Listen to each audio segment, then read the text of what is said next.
जरा सोचो, एक आदमी को नर्क से बचने के लिए अलग अलग शरीर में जाना पड़े जिन्हें उसे किसी भी हाल में जिंदा रखना होगा। कहानी की शुरुआत होती है चोई नाम के एक जवान लड़के से, जो एक बड़ी कंपनी में इंटरव्यू के लिए जा रहा था। रास्ते में उसे अपनी मैनेजर का फोन आया जो उसे गुड लक कह रही थी, पर तभी अचानक उसकी आंखों के सामने सड़क पार कर रहा एक आदमी गाड़ी से टकरा गया और सीधा चोई के पैरों के नीचे आ गिरा। चोई ने उसे बचाने की बहुत कोशिश की, लेकिन उस बेचारे आदमी ने उसकी बाहों में ही दम तोड़ दिया। इस घटना से चोई को इतना गहरा सदमा लगा कि इंटरव्यू में वो आसान से सवालों का जवाब भी नहीं दे सका, और सीधी सी बात है कि उसे नौकरी भी नहीं मिली। फिर अगले 7 साल तक चोई काम ही ढूंढता रहा। उसने कभी मजदूरी, कभी वेटर बना और कभी टैक्सी चलाकर अपना जैसे तैसे कर्ज चुकाया। उधर उसके दोस्तों ने अच्छी अच्छी नौकरियां करके परिवार तक बसा लिए। इधर हजारों रेज्यूमे भेजने के बाद भी चोई को अच्छी नौकरी नहीं मिल रही थी। इसी तरह वक्त गुजरता रहा, लेकिन उसकी जिंदगी में कोई बदलाव नहीं आया। फिर एक दिन उसे उसी कंपनी में दोबारा इंटरव्यू के लिए बुलाया गया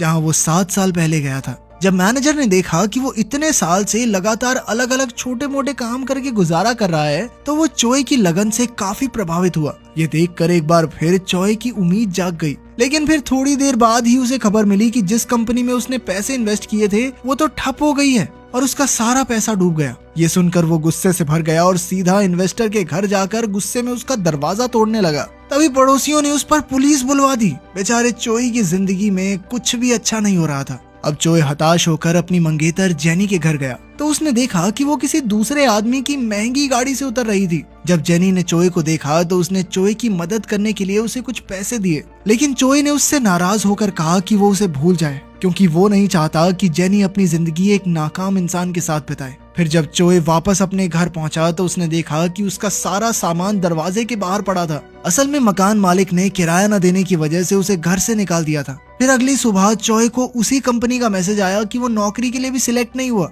इस बात से तो चोई बेचारा पागल ही हो गया और उसे समझ नहीं आ रहा था कि अब क्या करे। वो सीधा उस बिल्डिंग की छत पर पहुंचा और सोचने लगा कि जिस दिन से वो आदमी उसके हाथों में मरा है, उसी दिन से उसकी जिंदगी बद से बदतर होती जा रही है। अब चोई के मन में मौत का भी कोई डर नहीं था। उसने एक कदम आगे बढ़ाया और चारों ओर अंधेरा छा गया। होश में आने के बाद चोई ने अपनी आंखों से पट्टी हटाई। उसने देखा कि वो एक एयरप्लेन में बैठा हुआ था।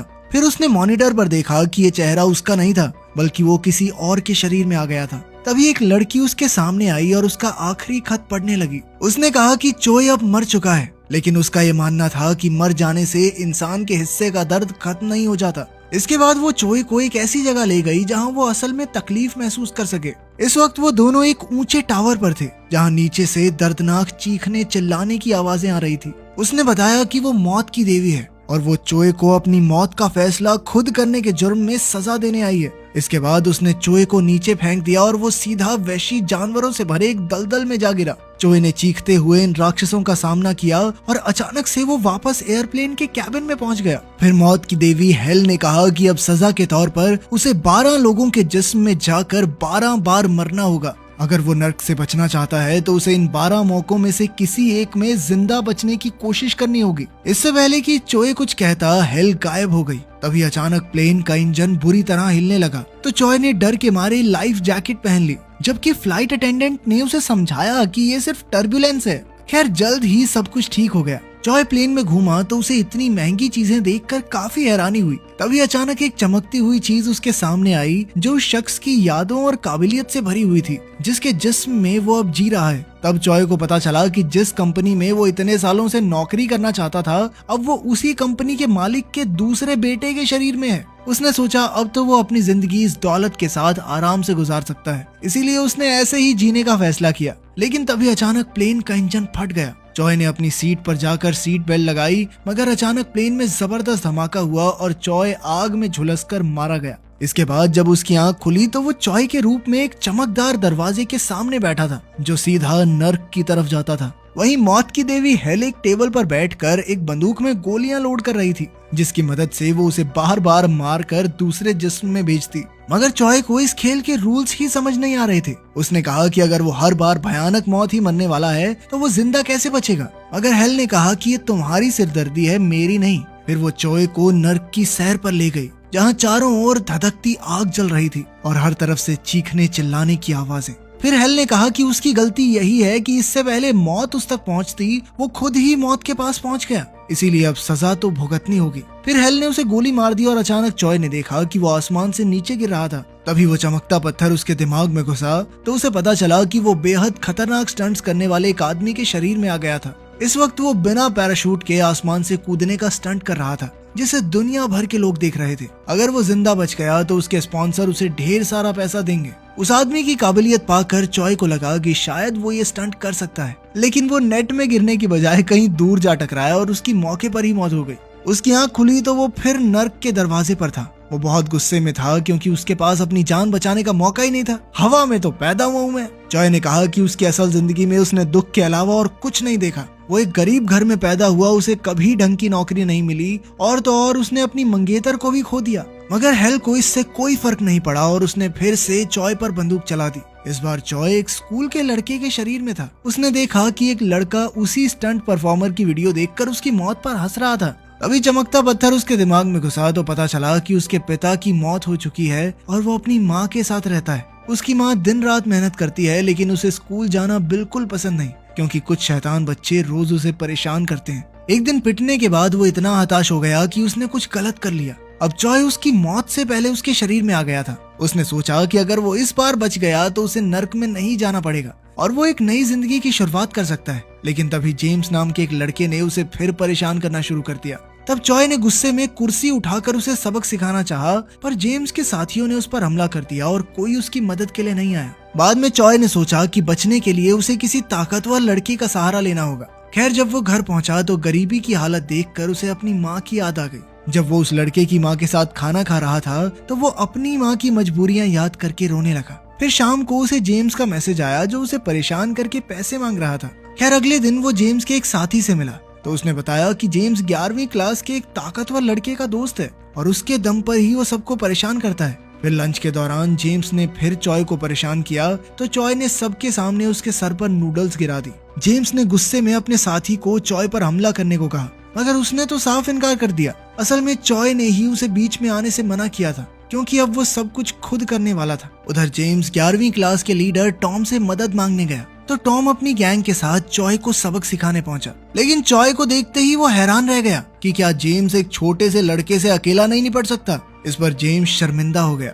जब टॉम ने चॉय पर हमला करने की कोशिश की तो वही जेम्स का साथी चॉय की मदद करने आगे आया। वही मामला खत्म हो गया और फिर चॉय ने ताकतवर बनने के लिए हर रोज कसरत शुरू कर दी। लेकिन जेम्स को उसके दोस्तों ने कुछ ज्यादा ही छेड़ दिया था कि पिद्दू से लड़के से पिट गया तू। और एक शाम उसे अकेला देखकर जेम्स ने एक पत्थर से उस पर हमला किया और उसकी जान ले ली।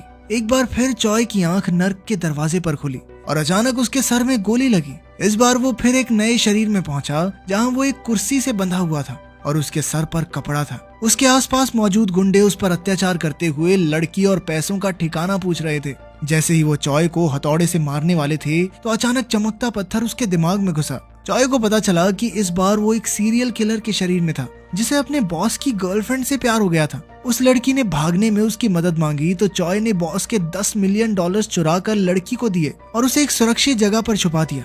लेकिन जल्द ही बॉस ने उसे धर दबोचा। खैर, चॉय ने जोर लगाकर खुद को आजाद किया और फिर बत्तियां बुझाकर सभी गुंडों की छुट्टी कर दी। फिर चॉय ने बॉस का चुराया हुआ पैसा ढूंढने का फैसला किया जिससे वो एक नई जिंदगी की शुरुआत कर सके। उसने दरवाजा खोला तो वो एक चलते ट्रक के अंदर था। अब वो एक मोटरसाइकिल लेकर भाग निकला और कई गुंडों का झुंड उसके पीछे पड़ गया। उन्होंने एक पुल पर उसे घेर लिया, मगर चॉय बड़ी चालाकी से उनके चंगुल से भाग निकला।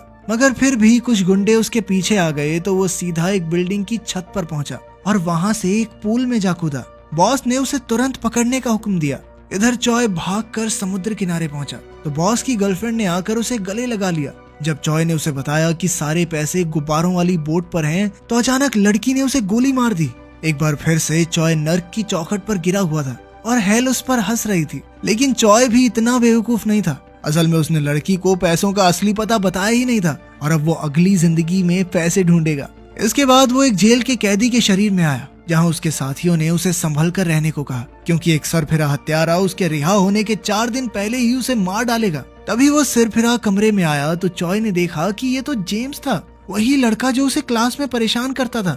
उसे देखते ही चॉय गुस्से से आग बबूला हो गया और उसने जेम्स पर हमला कर दिया। खैर, उसके साथियों ने उसे रोका, तभी चमकता पत्थर उसके दिमाग में घुसा। चॉय को पता चला कि इस वक्त वो ऐसे लड़के के शरीर में था जो MMA फाइटर बनने के सपने देखा करता था, मगर उसकी माँ के सर पर बहुत ज्यादा कर्ज था जिसे चुकाने के लिए वो किसी अमीरजादे का जुर्म अपने सर पर लेने को तैयार हो गया। उस वक्त उसकी उम्र 18 साल से कम थी, इसीलिए उसे सिर्फ 2 साल की सजा हुई। इसके बाद जब असली गुनहगार का वकील उससे मिलने आया तो उसने पूरी दुनिया को सच बताने की धमकी दी। इस तरह उसने अपना मुंह बंद रखने के लिए कुछ और पैसे मांगे। इधर जेल में अब चॉय ने जेम्स से कहा कि वो उसकी असलियत अब सबके सामने लाकर रहेगा, क्योंकि चॉय जानता था कि जेम्स कोई सिरफिरा नहीं बल्कि बच्चों को मारने वाला एक बुजदिल है। फिर एक दिन वर्कशॉप में काम करते हुए एक हादसा हो गया, जिसके बाद गार्ड्स जख्मी कैदी को उठा ले गए। इधर कुछ गुंडों ने चॉय को घेर लिया और अचानक उस पर जानलेवा हमला कर दिया, मगर चॉय भी इस वक्त एक MMA फाइटर के शरीर में था और उसने एक एक गुंडे को अच्छा सबक सिखाया। फिर रात को वो जेम्स के पास पहुंचा और उसे सजा देने के लिए उसने मरे हुए लोगों की आत्मा अपने शरीर में लाने का नाटक किया। अब जेम्स ने स्कूल में जिस लड़के की हत्या की थी वो चॉय के शरीर में उसके सामने खड़ा था। उसने कहा कि वो जेम्स का पीछा कभी नहीं छोड़ेगा। ये सुनते ही जेम्स को डर के मारे दौरे पड़ने लगे। आखिरकार चॉय की रिहाई का दिन आ गया और चॉय की मुलाकात असली गुनहगार के वकील से हुई। वकील ने उसे और पैसे देने की कोशिश की, मगर चॉय ने इनकार करके कहा कि अब वो अपनी जिंदगी खुद बनाएगा। इसके बाद वो उसी समुद्र किनारे पहुंचा और उसने वही $10 मिलियन ढूंढ निकाले जो उसने अपनी पिछली जिंदगी में छुपाए थे। वो पैसे लेकर अपने घर पहुंचा और आगे की जिंदगी के बारे में सोचने लगा। खैर रात को उसे अपनी माँ का सपना आया और वो रोते रोते जाग उठा। फिर उसे MMA फाइटर की माँ का फोन आया और उसने उनसे मिलने का वादा किया। उसने पैसे आधे आधे करके 2 बैग्स में भरे, एक MMA फाइटर की माँ के लिए और एक बैग उसने स्टेशन के लॉकर में छुपा दिया। अब वो उस इलाके में पहुंचा जहाँ वो फाइटर रहता था, मगर अचानक किसी ने उसके पेट में चाकू घोंप दिया। चॉय को समझ नहीं आया कि उस पर यह हमला किसने किया। तब उस आदमी ने बताया कि वो उसी लड़की का बाप है जिसे उसने गाड़ी से उड़ा दिया था। तब चॉय ने उनसे माफी मांगी और सच बताया कि असली गुनहगार कोई और है। उसने तो बस चंद पैसों के लिए ये जुर्म अपने सर लिया था। ये सुनकर वो आदमी घबरा कर वहाँ से भाग गया। तभी अचानक उस फाइटर का जेल का दोस्त वहाँ पहुंचा, मगर तभी उसने खुलासा किया कि वो तो चॉय को मारने के मकसद से ही जेल गया था। अब उसे ढूंढकर वो काफी खुश था, क्योंकि उसे मारने पर अब इनाम भी मिलेगा। उसने एक ही झटके में चॉय के पेट में चाकू घोंप कर उसे मार डाला। तभी चॉय का फोन बजा और उस पर फाइटर की माँ का फोन आ रहा था। अब एक बार फिर वो हेल के सामने आ गया, मगर वो अपनी माँ को याद करके रोने लगा। हेल ने कहा कि वो इस बार भी नाकामयाब रहा, मगर चॉय ने कहा कि वो अगले शरीर में जाना चाहता है। हेल ने उस पर बंदूक चला दी और अब वो एक जवान लड़के के शरीर में था। वो ट्रेन स्टेशन से थोड़ी ही दूर था और दौड़कर स्टोरेज रूम में गया और तुरंत पैसों का बैग निकाल लिया। तभी अचानक उसकी नजर एक पोस्टर पर पड़ी और चमकता पत्थर उसकी बुद्धि में घुस गया। उसे समझ आया कि अब वो एक मॉडल के शरीर में आ गया था। खैर फिर चॉय घर पहुंचा तो वहाँ की शानो शौकत देखकर हैरान रह गया। तब उसके दोस्त का फोन आया जो उसे पार्टी के लिए बुला रहा था। पार्टी में जाकर चॉय को एहसास हुआ कि उसे बहुत जल्दी शराब का नशा हो जाता है। तभी उसी कंपनी का CEO वहाँ आ गया जिस कंपनी में वो चॉय बनकर इतने सालों से नौकरी पाने की कोशिश कर रहा था। चॉय ने उनसे बातचीत करने की कोशिश की, मगर जल्द ही वो नशे से बेहोश हो गया। अगली सुबह उसके बड़े भाई ने उसे उठाया तो उसकी आंख खुली। तब पता चला कि वो दोनों मिलकर एक कैफे चलाते हैं और आज उसके भाई के जाने के बाद उसे ही सारा काम संभालना था। आज वो वेटर का काम कर रहा था कि उसी वक्त जेनी उस कैफे में आई।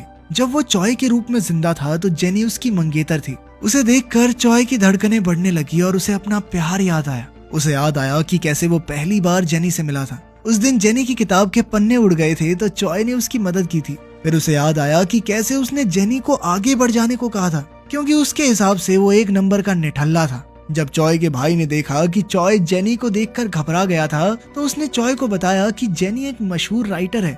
चॉय ने तुरंत गूगल पर देखा कि जेनी के नॉवल को हाल ही में पुरस्कार मिला था। ये नॉवल उसके एक प्रेमी की कहानी के ऊपर था। चॉय ने तुरंत वो किताब ढूंढकर पढ़ी तो उसे समझ आया कि जेनी ने ये किताब चॉय और उसके साथ बिताए हसीन पलों के बारे में लिखी थी। चॉय ने उसे कहा कि वो उसे मरते दम तक प्यार करेगा और कभी छोड़कर नहीं जाएगा। फिर जब वो कैफे में था तो उसे याद आया कि उसने जेनी की किताब पूरी होने पर उसे एक फाउंटेन पेन देने का वादा किया था। फिर चॉय ने शाम को ही पेन खरीदा और उसे जेनी के नाम लिखवाया, मगर उसने जेनी को वो पेन दिया नहीं।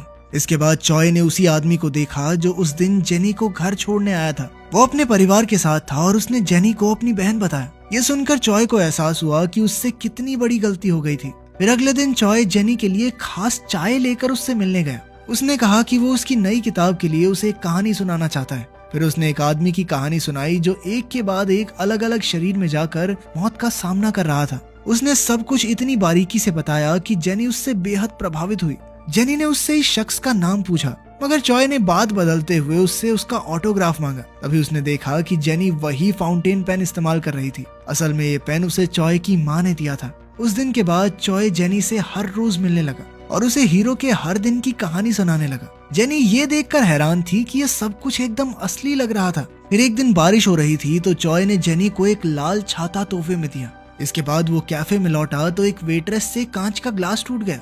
तब चॉय ने कांच साफ करने में उसकी मदद की तो उसके हाथ में चोट लग गई। तभी अचानक दूर से पुलिस सायरन्स की आवाज सुनाई दी और रेस्टोरेंट में मौजूद लोग बाहर हुए हादसे की बात करने लगे। चॉय उसी पल बाहर दौड़ा और वहाँ लाल छाता टूटा देखकर उसका दिल टूट गया। उसे लगा कि हादसे में जेनी को कुछ हो गया, मगर जेनी तो सही सलामत उस पार खड़ी थी। चॉय की हालत देखकर वो उसके पास आई और उसके हाथ पर मरहम पट्टी की। उसे एहसास हुआ कि चॉय को लगा कि उसका कोई करीबी हादसे में चला गया। जेनी ये सब समझ सकती थी क्योंकि चॉय की मौत के बाद उसका भी यही हाल हुआ था। अब जेनी ने जाते समय कहा कि वो फिर से उससे नहीं मिलेगी क्योंकि उसकी कहानी उसे उसके प्रेमी की याद दिलाती है। कुछ देर बाद वो चॉय की कब्र पर गई और उसकी तस्वीर के सामने उसे याद करके रोने लगी। इधर चॉय दूर से ही उसे देख रहा था। उसके जाने के बाद वो खुद वहां गया और उसे अपनी असली माँ दिखाई दी। जब उसने उन्हें रोते हुए देखा तो वो खुद भी बाहर आकर फूट फूट कर रोने लगा और उनसे माफी की भीख मांगने लगा। बाद में उसने अपनी माँ को चॉय का दोस्त बनकर एक खत लिखा और उसे पैसों से भरे बैग में रखकर अपनी माँ के घर छोड़ाया।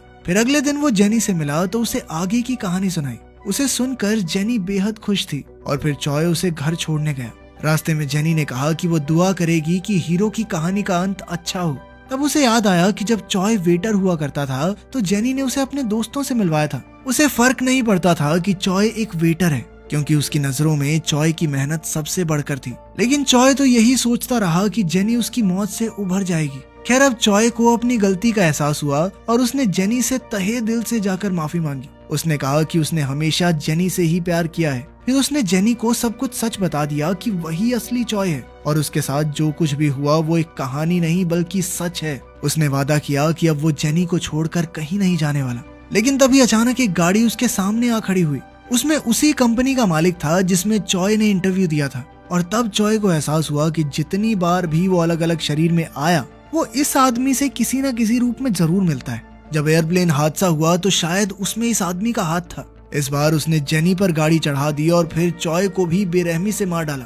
कुछ ही समय में पुलिस ने वहां हुए हादसे के सारे सबूत मिटा दिए और इधर चॉय की आंख खुली तो वो फिर से नर्क के दरवाजे पर था। वो समझ गया कि हर बार उसके जिंदा ना बचने के पीछे उसी गाड़ी वाले आदमी का हाथ था। उसने गुस्से में आकर उसकी जान लेने की कसम खाई और फिर दौड़कर मौत की देवी हेल पर भी गोली चला दी। इसी के साथ ये कहानी खत्म होती है। जब अगला पार्ट आएगा तो उसकी भी वीडियो बना देंगे। तब तक के लिए बाय बाय। और अगर वीडियो पसंद आई तो सब्सक्राइब किए बिना मत जाना।